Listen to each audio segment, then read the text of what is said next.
Et mon interrogation, mes frères, c'était là, quand j'ai rendu mon témoignage, j'ai pris la parole de Dieu et je l'ai lu. Est-ce que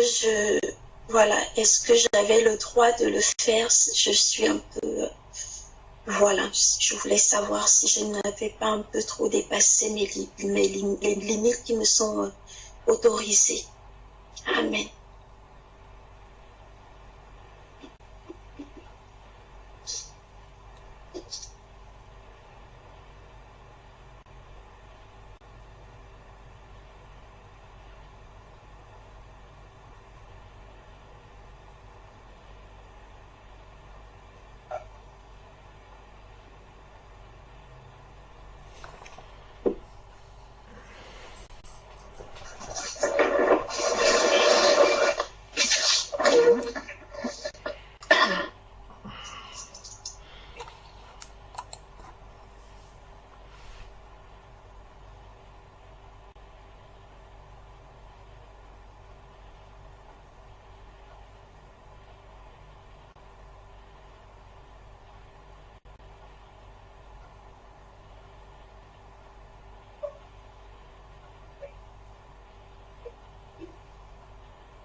Sœur Patricia,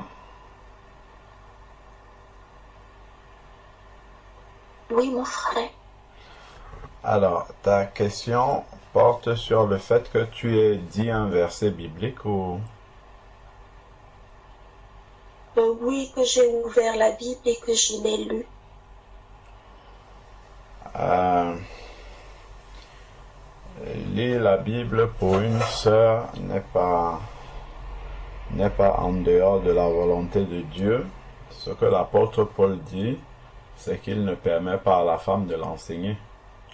Enseigner, ce n'est pas lire la parole de Dieu. Tu peux lire la parole de Dieu et après, ça peut effectivement déboucher. Le Saint-Esprit peut inspirer un frère pour apporter un enseignement, un éclairage par rapport à ce que tu as lu dans la parole de Dieu. Donc, si tu as une inspiration de lire un texte, voilà, ce qu'il faut simplement, c'est que ça se passe dans l'ordre et non dans le désordre. Si tu trouves, il y a un moment où cela est possible, voilà, j'ai reçu tel texte et puis tu le lis et puis tu t'arrêtes là, voilà. Ou alors tu le lis et puis tu peux donner un encouragement même par rapport à cela, parce que la parole de Dieu dit que si la femme qui prie ou qui prophétise, qu'elle couvre la tête. Dans la prophétie, c'est une parole d'exhortation, une parole exhortation, d'édification. Donc si tu reçois une édification, voilà, mes frères, mes sœurs, le Seigneur nous encourage à marcher dans la foi. Voici le texte qu'il m'a donné, et puis tu le lis et ça s'arrête là. Maintenant, quand on parle de l'enseignement, c'est de rentrer et de commencer à expliquer des versets et ainsi de suite. Donc, on va prendre un texte qu'on va lire qui va nous permettre de le comprendre. On peut regarder dans Luc chapitre 1. Luc chapitre 1.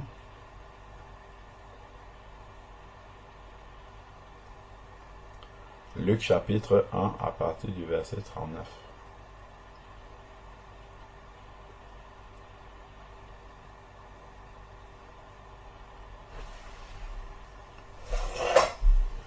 Luc chapitre 1 à partir du verset 39. C'est la visite de Marie à Élisabeth, qui était la mère de Jean-Baptiste. Donc, on va lire du 39 jusqu'au 56. Donc, en ces jours-là, Marie se leva et s'empressa d'aller vers les montagnes dans une ville de Juda. Elle entra dans la maison de Zacharie. Elle entre chez Zacharie et elle salua Élisabeth. Dès que Élisabeth entendit la salutation de Marie, son enfant tressaillit dans son sein. Élisabeth fut remplie d'Esprit Saint. Élisabeth fut remplie d'Esprit Saint et s'écria d'une voix forte: Tu es bénie d'entre les femmes, et le fruit de ton sein est béni. Comment m'est-il accordé que la mère de mon Seigneur vienne chez moi? Car voici, aussitôt que ta voix, la voix de ta salutation a frappé mes oreilles, l'enfant a tressailli d'allégresse dans mon sein. Heureuse celle qui a cru à l'accomplissement de ce qui a été dit de la part du Seigneur. Et Marie dit, mon âme exalte le Seigneur, mon esprit a de l'allégresse en Dieu, mon Sauveur, parce qu'il a jeté les yeux sur la bassesse de sa servante. Voici désormais toutes les générations me diront bienheureuse, parce que le Tout-Puissant a fait pour moi de grandes choses. Son nom est saint. Verset 50. Et sa miséricorde s'étend d'âge en âge sur ceux qui le craignent. Donc, si on garde un doigt dessus, prenons le psaume 103, verset 17. Psaume 103, verset 17.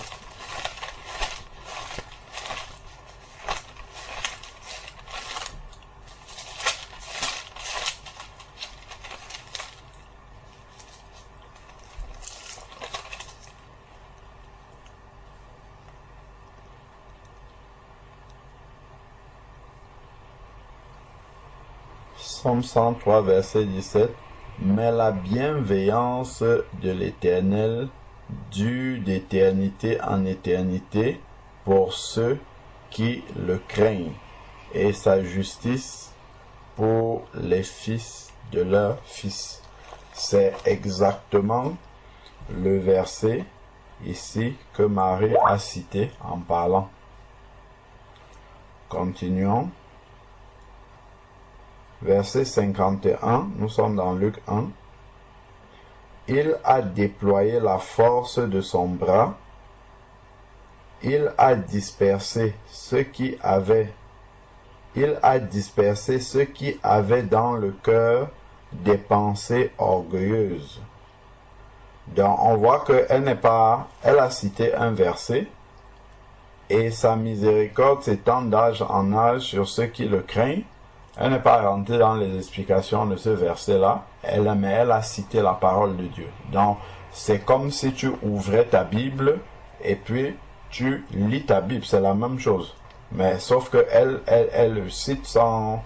Bon, elle n'a pas de parchemin devant elle, elle cite la parole de Dieu.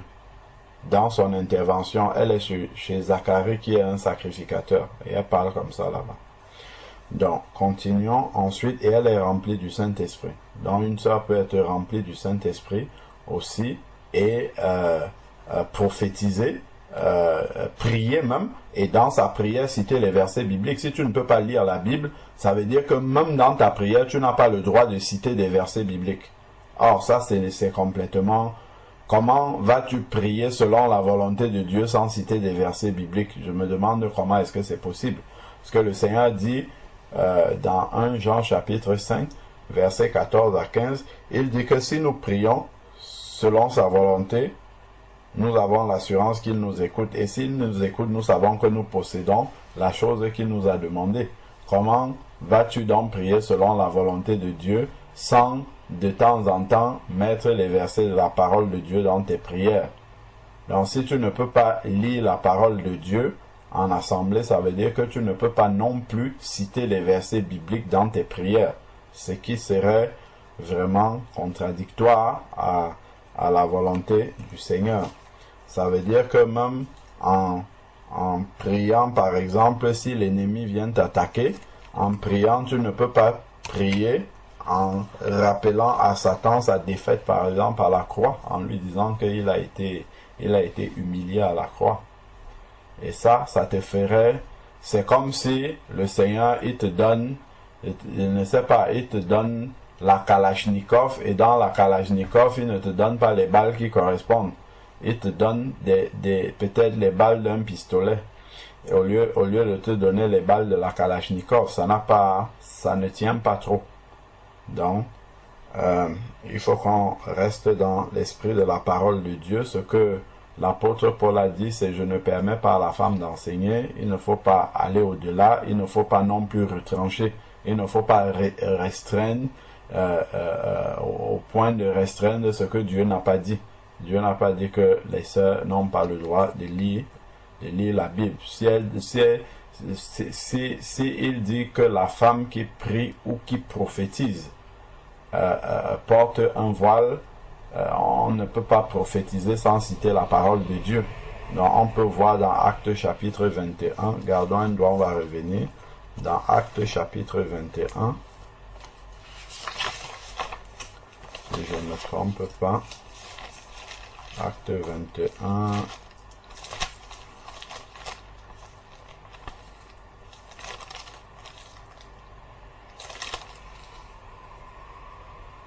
Acte chapitre 21, versets 8 et 9.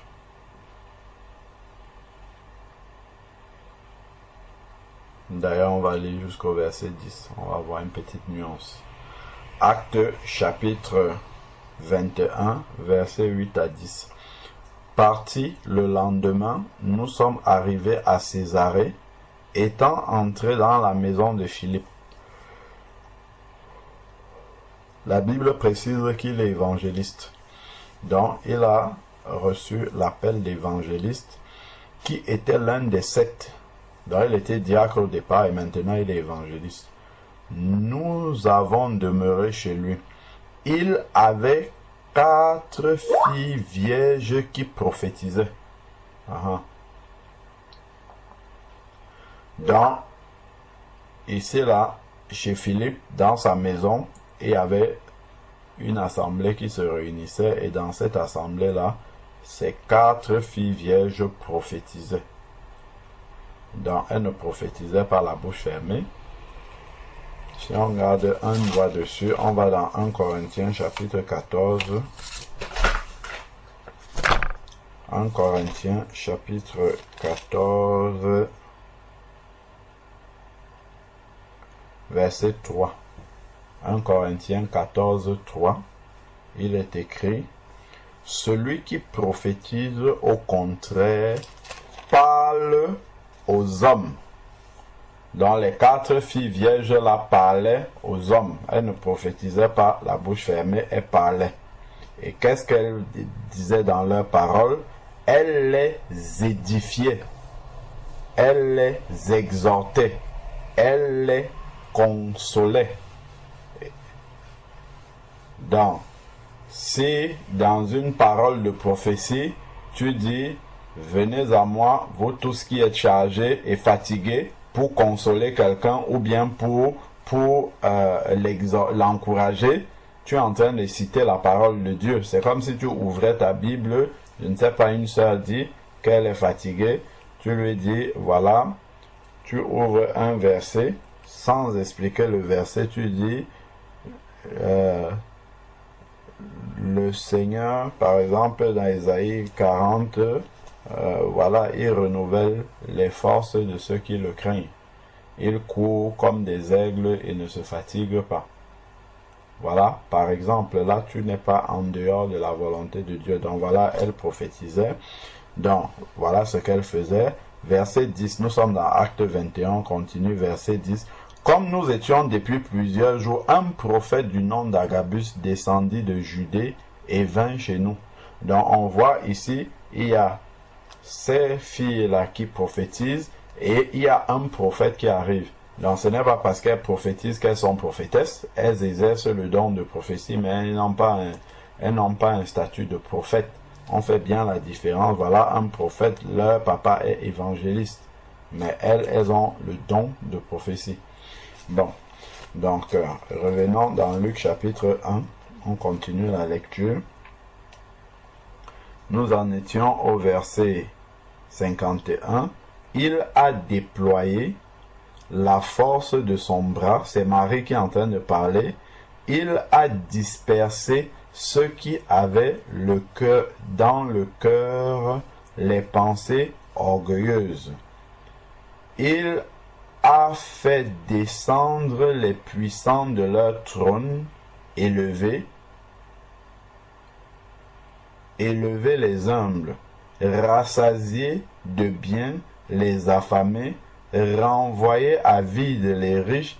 Il a secouru Israël, son serviteur, et soutenu Israël, son serviteur, et s'est souvenu de sa miséricorde. Prenons Ésaïe chapitre 41, versets 8 à 9. Ésaïe 41, versets 8 à 9.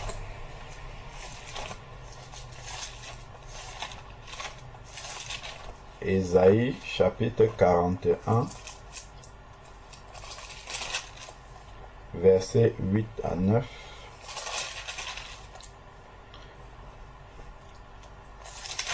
Ésaïe chapitre 41, versets 8 à 9. Mais toi, Israël, mon serviteur, Jacob, que j'ai choisi, race d'Abraham, mon ami, toi que j'ai saisi des extrémités de la terre et que j'ai appelé des confins, à qui j'ai dit, tu es mon serviteur, je te choisis et je ne te rejette pas. Donc, qu'est-ce que Marie a dit ici? Donc, il a secouru Israël, son serviteur. C'est quelque chose qui est écrit dans la parole de Dieu, tel que nous avons lu là-bas dans Ésaïe chapitre 41 au verset 9. On prend le psaume 98 verset 3. Psaume 98. Le psaume 98 verset 3.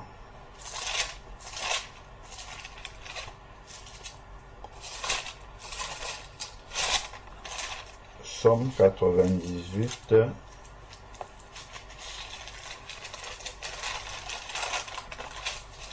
verset 3, dit, « Il s'est souvenu de sa bienveillance. » Qu'est-ce que Marie a dit ici? Regardons Luc 1, verset 54. « Il a secouru Israël, son serviteur. » On a vu ça dans Ésaïe chapitre 41 verset 8, qu'Israël était son serviteur. Il s'est souvenu de sa miséricorde. Ici là, dans le psaume 98 verset 3, il s'est souvenu de sa bienveillance, c'est-à-dire de sa miséricorde et de sa fidélité envers la maison d'Israël. Israël son serviteur. Toutes les extrémités de la terre ont vu le salut de notre Dieu.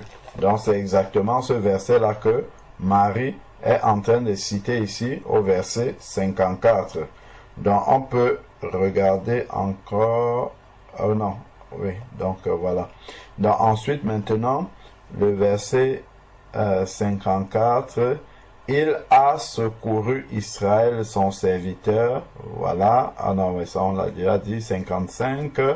Donc, comme il l'avait dit à nos pères, envers Abraham et sa descendance pour toujours. Envers Abraham et sa descendance pour toujours. Prenons Genèse chapitre 17, verset 7. C'est une promesse du Seigneur. Genèse chapitre 17, verset 7. Genèse 17, verset 7. Dieu parle à Abraham. J'établirai mon alliance avec toi et ta descendance après toi. Et dans toutes les générations, ce sera une alliance perpétuelle en vertu de laquelle je serai ton Dieu et celui de tes descendants après toi. Donc, c'est ce qu'elle dit ici, là. C'est ce qui est dit ici au verset 55. Comme il l'avait dit à nos pères, secouru Israël, ainsi de suite, étendre sa miséricorde, comme il avait dit à nos pères, envers Abraham et sa descendance. dans Genèse 17, verset 7.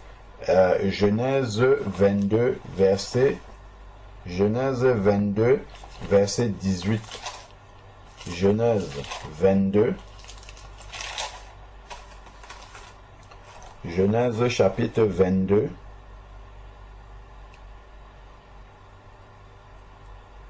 Verset 18.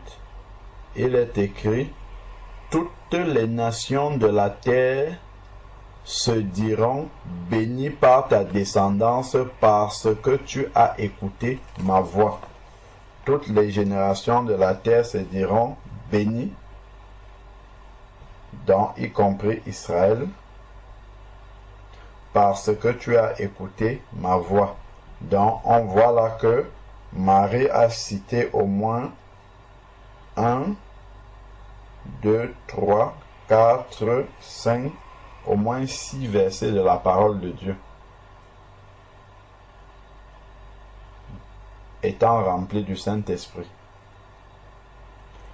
Marie demeura, verset 56, avec Élisabeth environ 3 mois. Puis elle retourna chez elle. Donc, je crois que ce passage-ci répond clairement à cette question. Amen. Amen. Amen. Amen. Amen. Gloire à Dieu. Merci. Amen. Amen.